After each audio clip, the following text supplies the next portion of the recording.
ഇറാന്റെ ആണവ നിലയങ്ങളെല്ലാം തകർത്തു എന്ന അമേരിക്കൻ പ്രസിഡന്റ് ഡൊണാൾഡ് ട്രംപിന്റെ എക്സിലെ പോസ്റ്റ് അത് വെറും പൊങ്ങച്ചമടിയാണെന്ന് വ്യക്തമാക്കുന്ന രീതിയിലേക്കാണ് ഇപ്പോൾ ഇറാന്റെ സ്ഥിരീകരണം വരുന്നത്. അതായത് ഡൊണാൾഡ് ട്രംപ് വെറുതെ കിടിലം കൊണ്ടിട്ട് കാര്യമില്ല. യാഥാർത്ഥ്യം എന്തെന്നാൽ ഫോർദോയിലോ മറ്റ് 2 ആണവ കേന്ദ്രങ്ങളിലോ ഒരു നഷ്ടവും ഉണ്ടായിട്ടില്ല. അതെല്ലാം കൃത്യമായി തന്നെ പ്രവർത്തിക്കുന്നുണ്ട്. അതിനൊന്നും തന്നെ ആഘാതമുണ്ടായിട്ടില്ല. ആക്രമിക്കാൻ ശ്രമിച്ചു, പക്ഷേ അതൊക്കെ ചീറ്റിപ്പോയിരിക്കുന്നു എന്ന് വ്യക്തമാക്കുന്ന സ്ഥിരീകരണമാണ് ഇപ്പോൾ ഇറാൻ പുറത്തുവിട്ടിരിക്കുന്നത്.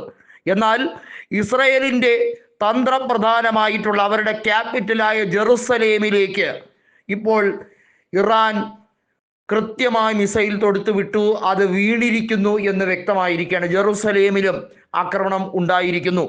ബാലിസ്റ്റിക് മിസൈലാണ് ഇറാൻ പ്രയോഗിച്ചിരിക്കുന്നത്. ഇറാനെ സംബന്ധിച്ചിടത്തോളം ഏറ്റവും വലിയ പ്രഹരമാണ് ഇസ്രയേലിന് നൽകാൻ കഴിഞ്ഞതിൽ ഈ അടുത്ത കാലത്ത്. ഒരുപക്ഷെ 2000-ന് ശേഷം ഇസ്രയേൽ ഇത്രയധികം വിറച്ച ഒരു സാഹചര്യമേ ഉണ്ടായിട്ടില്ല എന്ന് വേണമെങ്കിൽ പറയാം. കാരണം നെതന്യാഹു വിചാരിച്ചത് അമേരിക്ക എല്ലാ തരത്തിലും സഹായിക്കുന്നതോടുകൂടി തങ്ങളെ ഒരാൾക്കും ചോദ്യം ചെയ്യാനോ കീഴ്പ്പെടുത്താനോ ഒന്നും കഴിയില്ല, തങ്ങളുടെ നഗരം എല്ലാം സുരക്ഷിതമാണ്, അയൺ ഡോം ഉള്ളത് കൊണ്ട് തന്നെ ഒരു പ്രത്യാക്രമണത്തിനും ഒരു സാധ്യതയുമില്ല, അവരുടെ രാജ്യം ആക്രമിക്കുക എന്നത് ഒരു വിദൂര സാധ്യത മാത്രമാണ് എന്ന് കരുതിയെടുത്താണ് ഇറാന്റെ മിസൈലുകൾ അയൺ ഡോമുകളെ ഭേദിച്ചുകൊണ്ട് വലിയ തോതിൽ നാശനഷ്ടമുണ്ടാക്കി കെട്ടിടങ്ങളെല്ലാം ചാരമാകുന്ന കാഴ്ച കണ്ടത്. ഇറാനെ സംബന്ധിച്ചിടത്തോളം ഇത് ഐതിഹാസികമായ പോരാട്ടമാണ്, ചെറുത്തുനിൽപ്പിന്റെ പോരാട്ടമാണ്. മനുഷ്യരാശിയെ മുഴുവൻ കൊന്നൊടുക്കാൻ ശ്രമിക്കുന്ന ബെഞ്ചമിൻ നെതന്യാഹു എന്ന യുദ്ധവറിയന് കൊടുത്ത ഏറ്റവും വലിയ തിരിച്ചടികളിൽ ഒന്നാണ് ഇറാന്റെ സമാനതകളില്ലാത്ത ഈ പ്രതിഷേധമെന്ന് പറയാതിരിക്കാൻ വയ്യ. ഇറാന്റെ പരമോന്നത നേതാവായ അയത്തുള്ള അൽ ഖമനേയി കൃത്യമായ മറുപടിയിലൂടെ ഇറാന്റെ ശക്തി എന്താണെന്ന് തെളിയിച്ചു. ഇസ്രയേലുകാർ പേടിത്തൂറികളാണെന്ന് വ്യക്തമാക്കുന്ന സാഹചര്യമാണ്.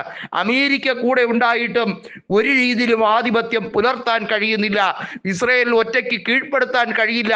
ഭയചകിതരായി ഇസ്രയേലുകാർ നട്ടം തിരിയുന്ന ഒരു കാഴ്ചയാണ് കാണുന്നത്. ടെൽ-അവീവിലും ഹൈഫയിലും ഇപ്പോഴിതാ ജെറുസലേമിലും ബോംബ് വന്ന് പതിക്കുമ്പോൾ, മിസൈൽ തൊടുത്തു വിടുന്നത് വന്ന് വീഴുമ്പോൾ ചിന്നിച്ചിതറി ഓടുകയാണ് ഇസ്രയേലിലെ ആളുകൾ. കാരണം ഇറാന് കൊടുത്ത മറുപടി എന്നത് ഒരു രീതിയിലും അത് ലോകരാജ്യങ്ങൾ UN അംഗീകരിക്കുന്നില്ല.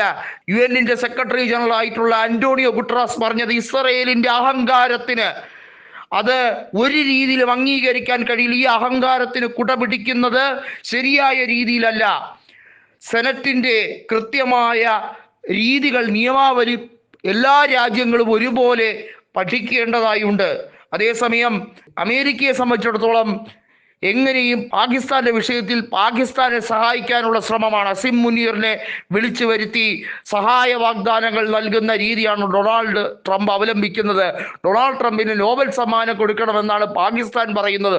എന്തൊരു വിരോധാഭാസമാണ്!